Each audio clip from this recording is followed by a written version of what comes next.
આ ન્યૂઝના પ્રાયોજક છે CSC બાલ વિદ્યાલયા.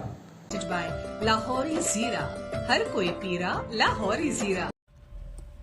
હરિયાણાથી કન્ટેનરમાં માલ ભરી મુંબઈ જઈ રહેલા 30 વર્ષીય ટ્રકના ચાલકને ટ્રકમાં એટેક આવતા મોત નીપજ્યું.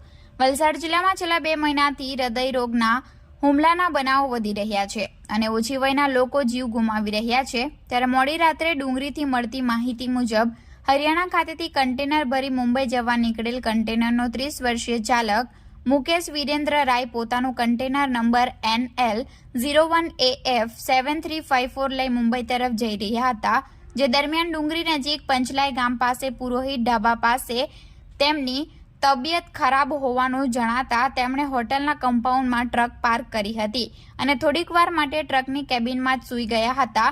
ત્યારબાદ લાંબો સમયગાળો વીતી જવા છતાં ચાલક ટ્રકમાંથી ન ઉઠતા હોટલના કામદારોએ ચાલકને ઉઠાવવાનો પ્રયાસ કર્યો હતો, પરંતુ ચાલકે કોઈ પણ જાતની પ્રતિક્રિયા ન આપતા હોટલ સંચાલકો દ્વારા તાત્કાલિક ઘટનાની જાણ 108 એમ્બ્યુલન્સની ટીમને કરાઈ હતી. જોકે 108ની ટીમ તાત્કાલિક ઘટના સ્થળે પહોંચી ચાલકની યોગ્ય તપાસ કરતા તેને મૃત જાહેર કર્યો હતો. ત્યારબાદ ડુંગરી પોલીસની ટીમ ઘટના સ્થળે દોડી આવી હતી અને સેવાભાવી એમ્બ્યુલન્સ સંચાલક સુનિલભાઈને ઘટનાની જાણ કરી સુનિલભાઈને તાત્કાલિક ઘટના સ્થળે બોલાવી લાશનો કબજો મેળવી ડુંગરી પ્રાથમિક આરોગ્ય કેન્દ્ર ખાતે ખસેડી સમગ્ર મામલે વધુ તપાસ હાથ ધરી છે.